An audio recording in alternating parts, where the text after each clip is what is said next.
Bafethu, Brendan Peterson, what a performance from Inchebe Bafethu in the Soweto derby. Bafethu, this guy has to go to the World Cup. The season that this guy has been having for Kaizer Chiefs, it has to be rewarded with that World Cup spot. Bafethu, this guy saved Kaizer Chiefs namhlanje. I think if it wasn't for him, Orlando Pirates should have won this game by probably 4 goals or 5 goals because Pirates created opportunities, but Brendan Peterson was the guy that saved Kaizer Chiefs. For me, I have to give him the man of the match because I was in between him or Kevin Msimang, who also had a brilliant game. But those saves, Bafethu, I think those are the saves that kept Kaizer Chiefs in the game, right?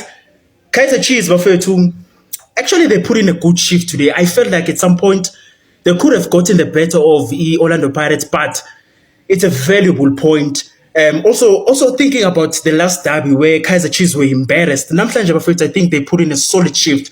But Brendan Peterson, what a performance, Bafethu. Salute. Mfethu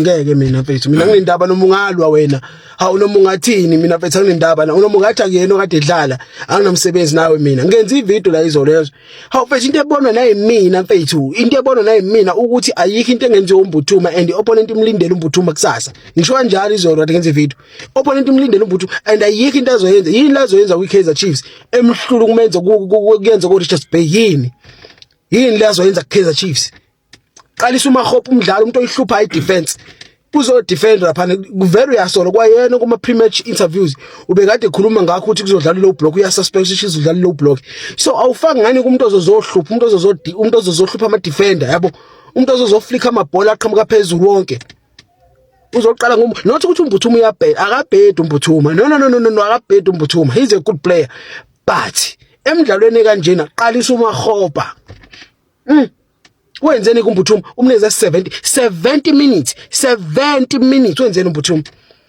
uthinte yangaka ibhola mhlambe 3 times yabo uzokhipha uMakhawula ufaka uNemtanjela first umuntu wangena kuMbatha awumiye ngani uMbatha ngoba lapha uMbatha uMbatha uyomaka ibhola likuthi uMbatha uyomaka wena uhlehli ngani uvula ispace ngapha uyovumba indoda ngaphambili mayidlula kuMbatha ayidlule kuMbatha bese ifika kwena ungena ngomkhono nesiphangu ushaya uMbatha phansi uyadlula uDubu yoshaya igoli hayi ukhoshwa mfethu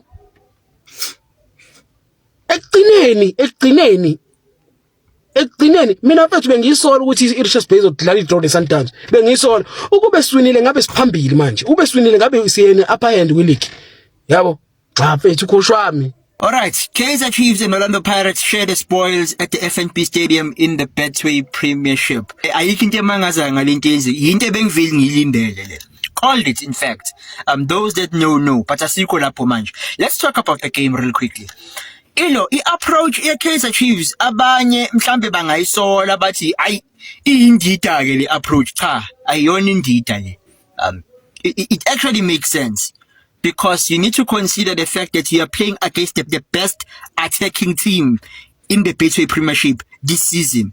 I think they're the best. I think they've scored more goals than the Sundowns, if ingaphosis, right? So Kaizer Chiefs here came with a defensive approach because imvamisa Chiefs idlala nge-back 3, ne? But kule game lebe badlala nge-flat back 4. Flat back 4 in simple terms it means ama wing backs Chiefs awashaya imoto. Away phambili you at my numbers ne arelexile thank you lapha move but even further than that they were playing with a 6 and an 8 ebengekho 10 in the first half uMaboy benondlovu Beno Ox, they were sitting deep protecting the back 4. Undlovu was playing an 8. But Undlovu was more comfortable moving up and down because he had the protection from the 6 and the back 4. Ingaku bumbonenza mafoul lapha nalaphaya because he had the freedom to do that because he's being protected by the back 4 and the double pivot.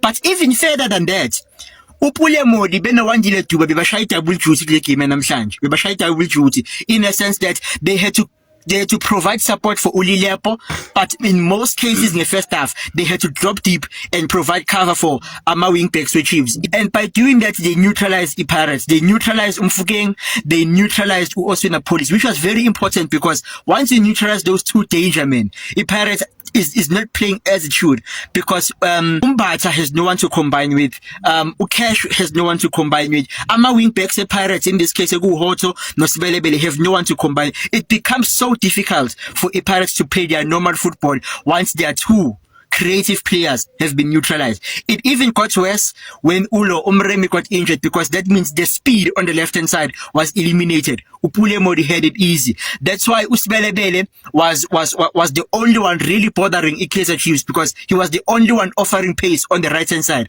but the pace on the left hand side had been neutralized after its departure Gamuremi. Kodwa ke nge second half babakhulu bafana again hambe noise umsebenzi. That's why on the second half we saw a bit of an open game, because both teams were playing to win or to get a goal.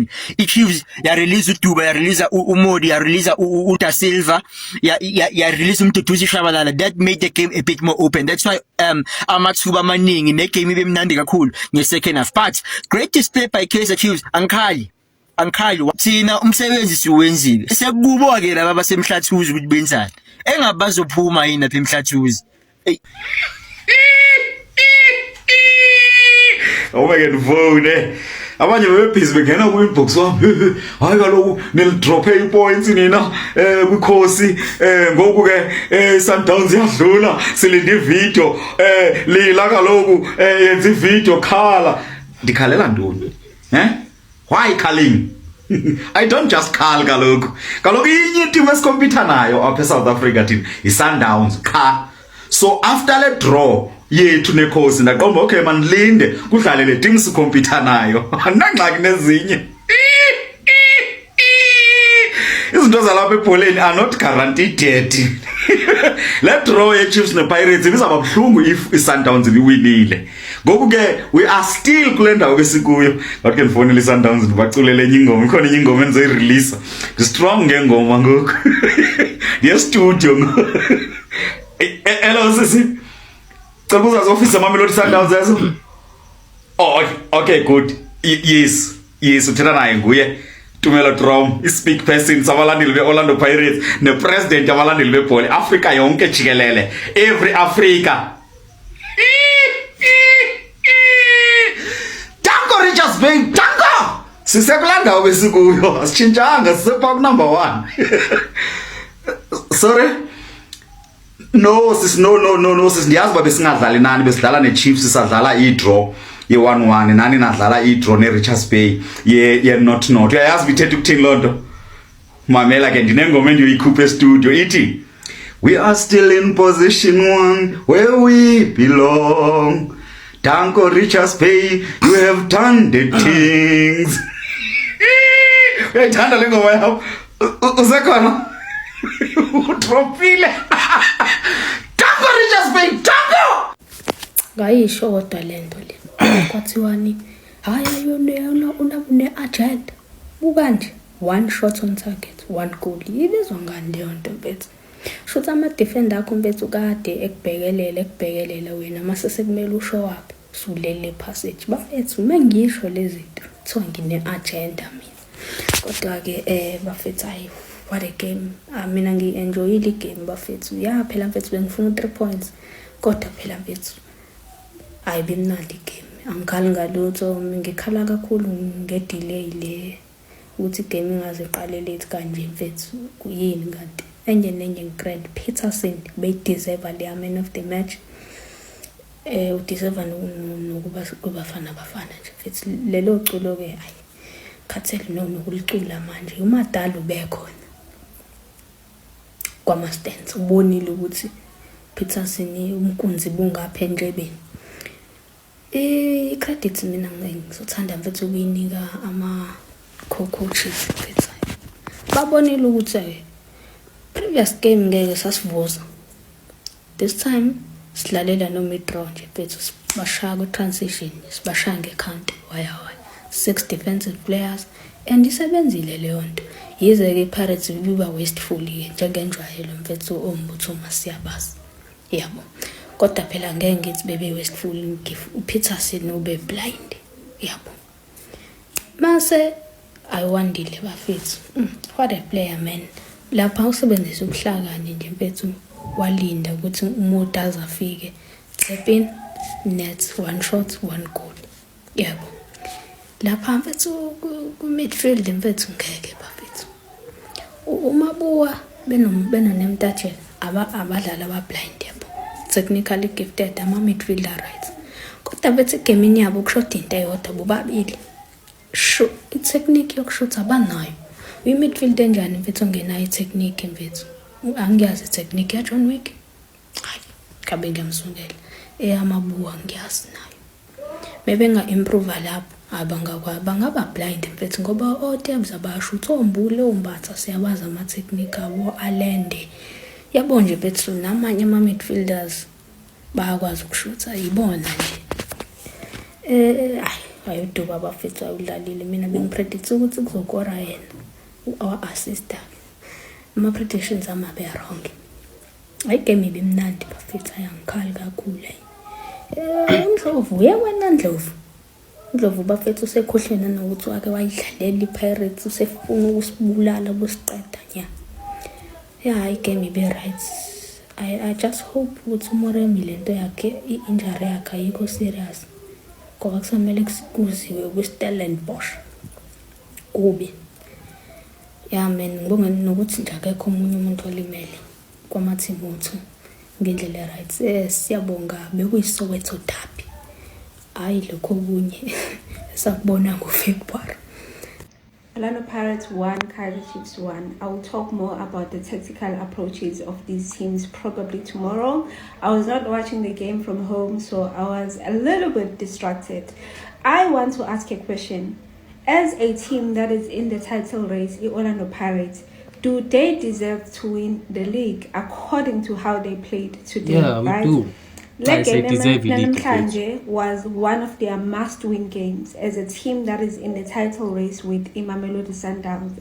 Mamelodi Sundowns currently playing, by the way, with Richards Bay, right? Did they play like a team that deserves the win because to win the title, Betway Premiership? What set them apart from Kaizer Chiefs that is playing for a capped spot according to their SD, right? And Orlando Pirates that is playing to win the league according to the number of points that they have. And last substitution policy, I'll probably talk more about it tomorrow game. But what I want to understand, Uguti, as a team that is fighting to win a league, did they play like a team that deserves to win a league in Namhlanje? What do you guys think? Badlala njenge team, ama results manje is a point to each team. They needed to take 3 points from a game in Namhlanje and they couldn't, right? But did they play like a team that deserve ukubona I Betway Premiership? Let me know what you think. Although it is official.